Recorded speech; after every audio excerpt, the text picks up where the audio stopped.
Hi all, welcome to next class. So measurement of interest rate risk. So under this, the first one we're gonna see. Sorry for the typing error. The first one is techniques for measuring. So under this, what are the techniques they will measure for the interest rate risk? So this is the one which we are knowing. The techniques under this.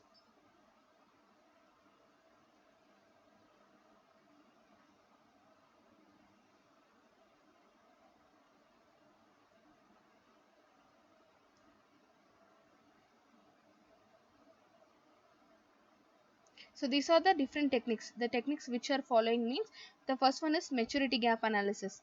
So under this maturity gap analysis, this is the one of the simplest analytical techniques for managing interest rate risk exposure. Gap analysis distributes interest rate sensitive asset liabilities and off balance sheet positions into a certain number of predefined time bands according to their maturity on the time remaining for their next repairing, which is based on floating rate. So these assets and liabilities that lack defined repairing intervals, such as a bank savings, credit card, overdraft, loans, and export finance, or assigned time band according to the bank judgment and past experience. Though these time bands are also assigned when actually maturities vary from contractual maturities, such as an embedded option in bonds with a put call options, loans, cash credit, overdraft, time deposit, and the like.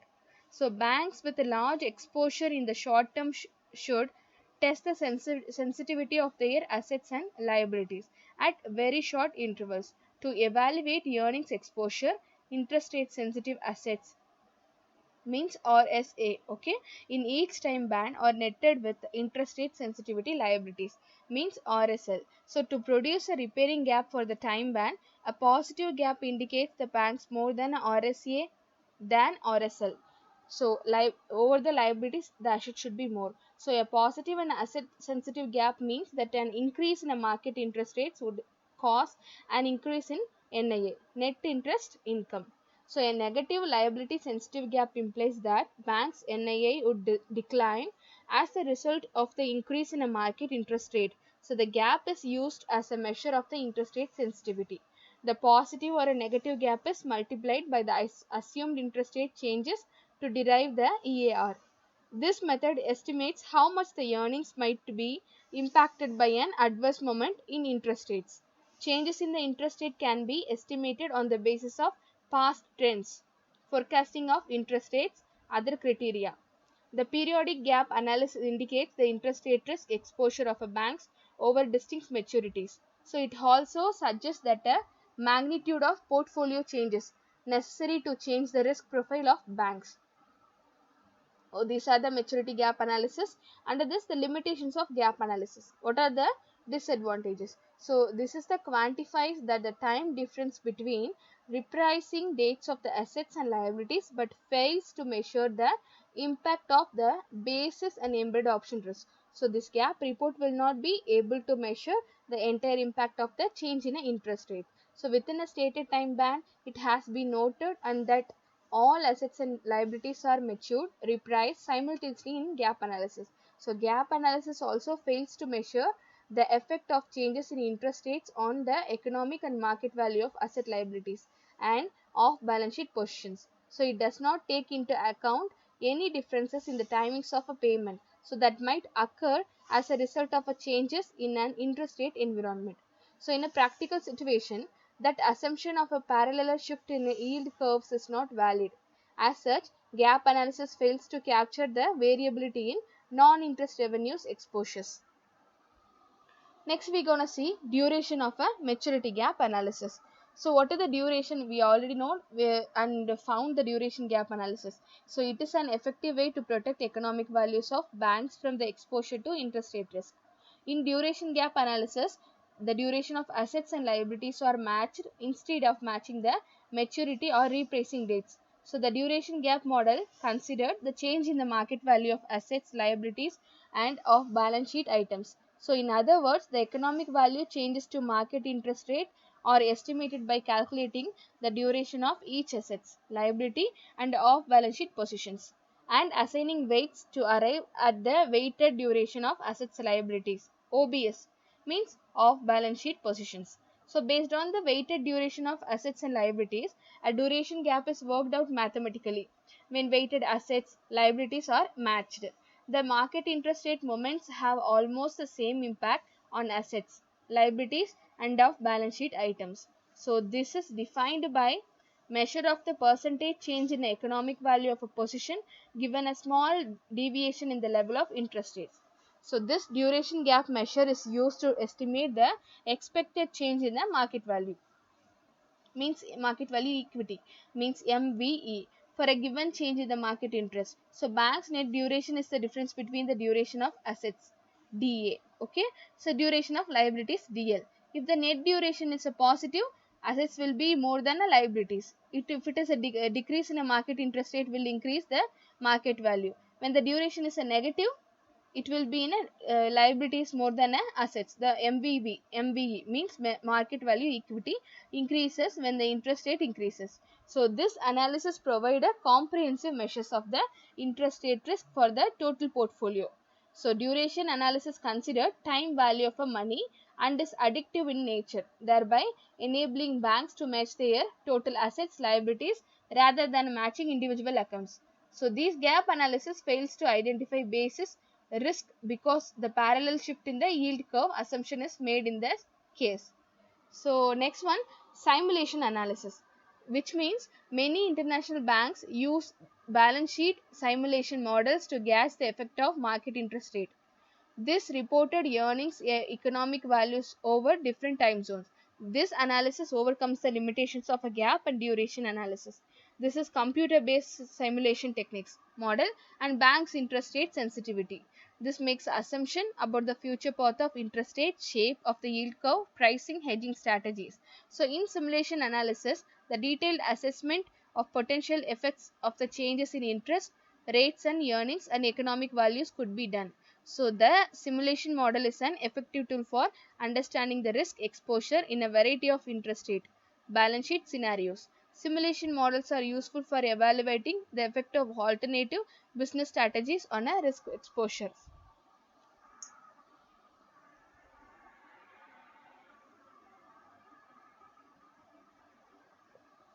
And the next which we gonna see is principles of management interest rate. Okay, principles of management of interest rate risk. So which means the board of directors in a banking corporation should approve strategies and policies with respect to interest rate risk management and to ensure that senior management steps necessary to monitor control these risks consistence. So which and approved strategies and policies. So the board of directors should be informed regularly of the interest rate exposure of banking corporations in order to inform regularly of the interest rate exposure. So this banking corporation in order to assess the monitoring, controlling of such risk against the board's guidance on risk appetite. So second one, senior management must ensure that the structure of the banking corporation's business level of the interest rate risk assumes effectively managed. Then third one, banking corporation should clearly define the individuals or committees responsible for managing interest rate. So should ensure that there is adequate separation of duties in elements of the risk management process to avoid potential conflicts of interest. So the banking corporation should have a control functions in their business units and independent interest rate risk management functions. So with clearly defined duties that are consistent with the requirements of proper conduct and banking business directive, means a risk management and a proper conduct. So next one under this, banking corporations interest rate risk policies and procedures should be clearly defined and consistent with the nature and complexity of their activities.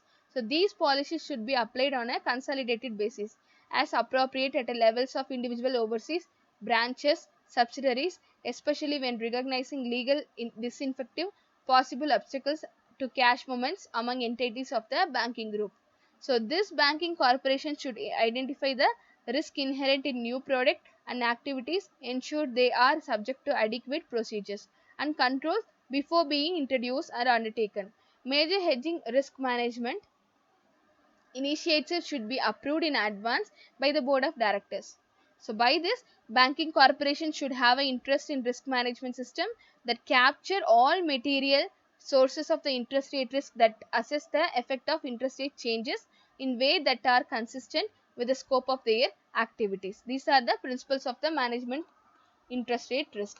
The next one which we gonna see is macro stress test.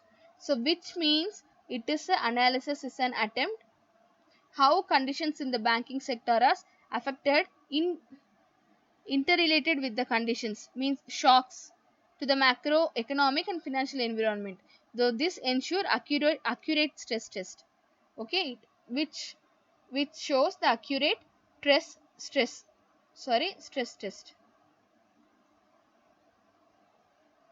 So this is the market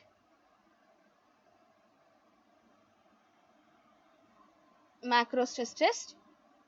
So this stress test, okay, it is mainly originated not in a France but in engineering. So in its broadcast sense, it is a technique test of a stability of an entity or a system under adverse conditions. So in finance, it was originally used to test the performance of individual portfolios and stability of individual institutions, means stress test.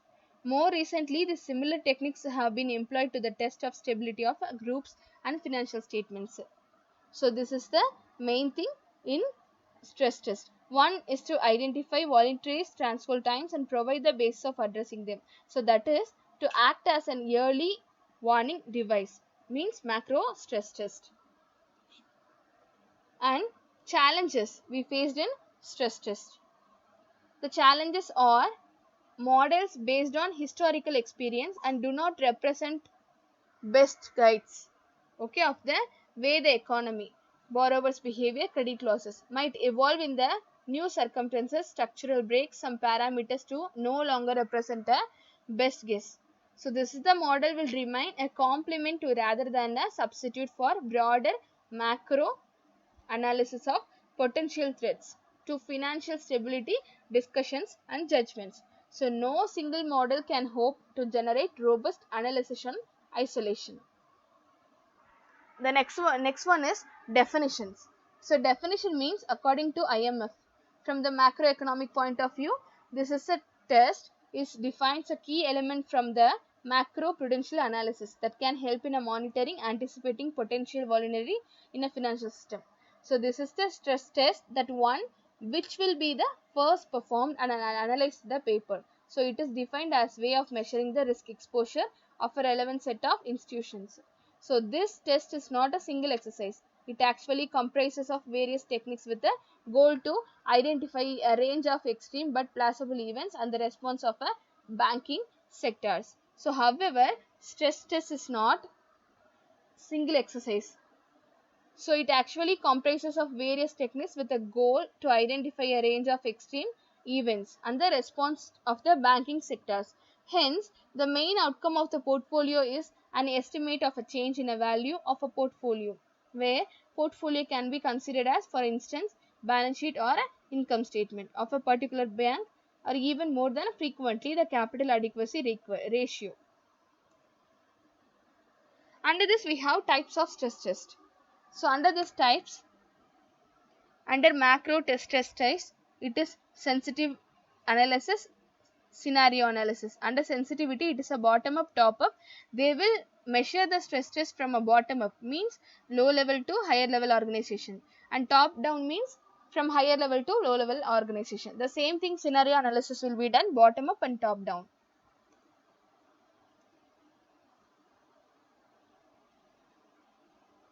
By this, our class is over.